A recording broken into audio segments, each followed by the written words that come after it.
Welcome back to another episode of Perligo Ponders, in which I respond to your comments, questions, and theories about my own comments, questions, and theories related to the lore and music of 21 Pilots. As always, if you'd like your own comment to be featured in the next episode, simply leave a comment, something you find interesting, a question you have, a theory you have. First up, we have this comment from Soxicide. Akin to the idea of which came first, the chicken or the egg. Who came first to begin the cycle, Clancy or Nico?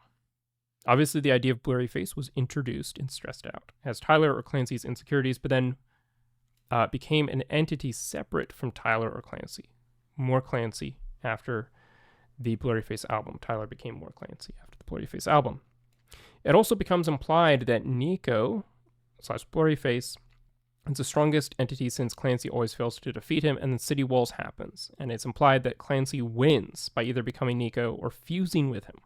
Almost akin to the idea of, in psychology, of assimilating one's shadow, repressed aspects of one's personality they feel aren't accepted by others. Kind of similar to insecurities in a way. Even once, in theory, a person assimilates their shadow, it's never a complete process, as it will manifest in other ways over time. And is basically a loop of its own that needs to be repeated with the idea that once it's complete, quote unquote, you become your whole true self. They got a bit deeper than I started, but should be enough there to give you something to talk about. Perhaps you hadn't been asked about or talked about before. Lots of various media has dealt with this idea over time, and I feel like it also fits 21 Pilots lore, at least in a general sense. Typically, when the idea is presented in other media, it tends to be a shadow. The shadow is viewed as either a villain to the person who the shadow belongs to, or that shadow is a love interest. Anyway, it's a lot, especially if you don't know much about it, but definitely interesting regardless. Yeah, I think this is a very interesting idea. What I see this person essentially saying here is that instead of trying to understand was there a Clancy first or a Nico first, we can sort of see this split happening simultaneously. So instead of it being that Tyler created Blurry Face and then created Clancy as a way to deal with Blurry Face, although potentially he did, and potentially that's part of what is being laid out here. It's my understanding that they're more saying you have your true self and a shadow self, but they both are contained within yourself. And so it was Tyler first, that's who came first, and then he split into Clancy or Nico. And this is something I think I fully agree with. Again, assuming I'm understanding what is being said here, there's a chance I misinterpreted that or misremembering it, because it was a fairly long comment. But this is something I do agree with, and I think this is something that we see backed up time and again throughout the story and the music. I mean, for instance, we have the song Clear. I think this is where it's most clearly laid out in that song. When Tyler sings, I wish that I had two faces to prove which theory worked. Yelling on the street corner or cleverly masking my words. Now, there's all sorts of ways to interpret that in terms of how that actually maps onto the story that we're given. For instance, who's masking their words and who's yelling on the street corner. We see him, Clancy, wearing a mask a lot of the time. But Blurryface isn't exactly, or Nico, isn't exactly yelling. But at the same time, he is the leader of the religion in the city. He's in charge of everything. He's the one on top. And so it's sort of like, I see it as the yelling on the street corner is the Blurry Face Nico side, and the cleverly masking my words is the Clancy Bandito side who's trying to remain hidden. Regardless, that's a prime example right there in Clear of Tyler wanting to split into two. In Blurry Face, he explores the idea of Blurry Face being a sort of externalization of a lot of things, and then Tyler's still here. Obviously, there's a duality there, but it's different in that it isn't two people on the same footing who are both part of one person, right? Two people, two sides to these two concepts. It's more that there's Tyler, who's Tyler, and then there's Blurry Face, who's like this shadowy offshoot of Tyler that's like all his negative things, as opposed to it being like there's Blurry Face and there's Clancy, and they're both kind of on equal footings because exactly they're different sides of the same coin. I think part of the reason why this comment is interesting, despite it being something that we have talked about quite a bit, this duality, is because it kind of explores some of these other ideas of the psychological aspect, something that's been I assume some kind of extra literature on this concept as well. And again, it made me think of Donnie Darko. Those who have seen the film know why. This comment comes from Moss Poet 6143.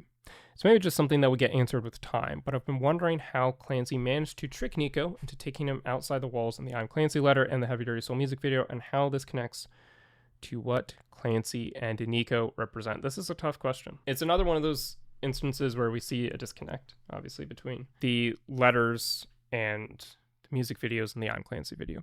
But how did Clancy trick Nico to take him outside? How would that have worked? One possible interpretation is that Clancy came to Nico and was like, hey, I know where the Bandito camp is.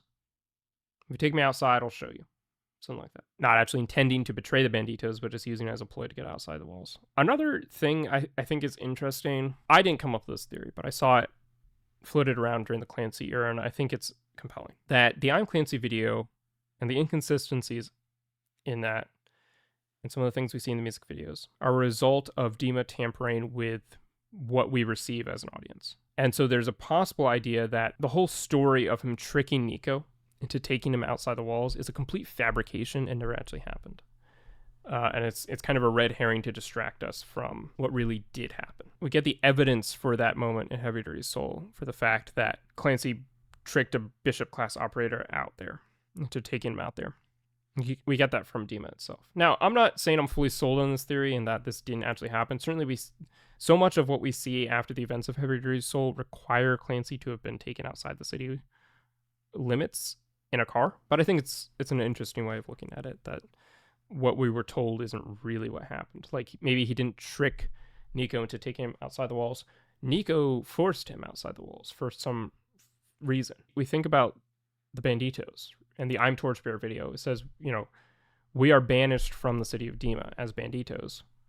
Maybe there's another possible interpretation where he had been recruited by the Banditos. He was trying to foment rebellion inside Dema. And so the bishops were like, oh, you got to go. We're going to banish you to the beyond, to the outside. And then they realized after doing that, like, oh, wait, this is Clancy. He's got these powers. We need to bring him back, and we need to actually use him as a tool. He's getting too powerful out there. So we need to infiltrate the Bandito camp and bring him back and make him do this propaganda tour. I am frankly quite stumped about, just in a straightforward manner, how that conversation would have gone, where Clancy goes up to Nico and says, take me outside the walls. And Nico's like, yeah, sure. Let's go. Let me get in my car. I don't entirely know how to imagine that going in a straightforward level. I think all the other theories I have are sort of throwing doubt on the fact that conversation could have even happened.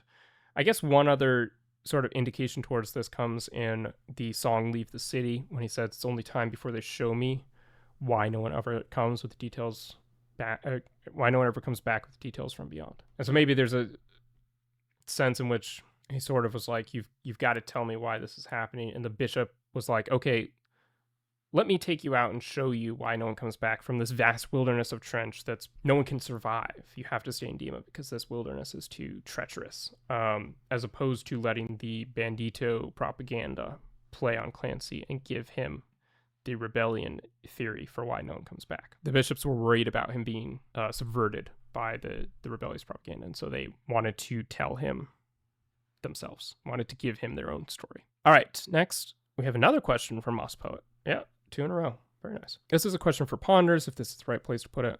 Clearly it was. What do you think the implications of the Heavy Dirty Soul, so this is like a second half to what we were just talking about, Heavy Dirty Soul car incident report are?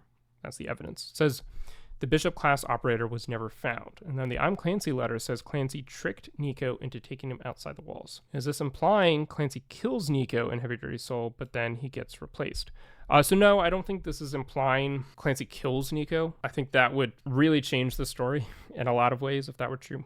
So I don't think that's what's going on. I think the Bishop class operator either was a bishop or was a way of referring to Clancy, who is Bishop class, because in terms of he has the powers that the bishops have, even if he doesn't fully realize it at this point in the story. We see he's an exception to the rule. He has the power of seizing, something which was previously thought to only belong to the bishops, and so he's a bishop class operator because he's on par with the bishops in terms of powers, or at least in certain abilities, as opposed to it being an actual bishop. Now, I could be wrong about that. I think it's also fair to say that bishop class operator could just be a way of formally designating a bishop in a report like this. Given that the report is dated around the time that Heavy Dirty Soul music video came out, what I was going to say is that it could have been Keon's, who they then later murder. And so they're like, well, he was never found after this crash in Heavy Dirty Soul, the HDS incident. But that doesn't make a lot of sense from the timeline that they give us. Yeah, so I don't think it's that Clancy kills Nico. I don't think Nico disappears and gets replaced. I think it's simply that either when they arrived on the scene, the bishop had already kind of transported himself back to Dema, or it's the case that Clancy is who they're referring to by bishop class operator. So that was a bit of a non-answer, I'm afraid, but hopefully that somewhat gives you some ideas to work off of. Let's put 6143. Again, I see drag path as a reference to Jumpsuit or Nico and the Niners. I don't think this is a hot take at all. It's at least a surface level reference, yes. In the I'm Clancy letter, he calls Jumpsuit a drag path, exactly. In thematic sense, yeah, Clancy's being saved by God. But I also think it's just saying that the point of the story isn't to win as much to try and be found again. After betraying the Torchbearer over and over again, will he still come save Clancy? We see how powerless he is to escape on his own and break into Dema to find him. I think that trench itself is the drag path. As in, there are so many Clancys that have been dragged back to Dema. It's literally hollowed out hundreds of trenches. Trench represents making the choice to try, but also the cycle itself. I also think it ties into the we must become better bit, which is shown with the Nova Bishop's black paint being lower than Nico's. I think that trench getting hollowed out over and over time because of countless escape attempts has made the escape attempts easier, maybe also calling back to the I'm escape, getting better at it with every attempt. I think in a practical sense, I'm inclined to disagree with, for instance, the huge trench valley that we see in Jumpsuit actually being the result of, I mean, that would have to be thousands and thousands and thousands, hundreds of thousands, maybe millions of Clancy's being dragged back to Dema from there. And then also, wouldn't really explain why the cliffs stop and then there's just a plain until you get to the city of Dema without a trench in it. However, I do like the poetic imagery behind what you're saying, even if I don't think it's what's happening on a practical level. I do like this idea that the trench symbolizes the path that's been carved and hollowed out by all the Clancys who have come before, who have gone through this cycle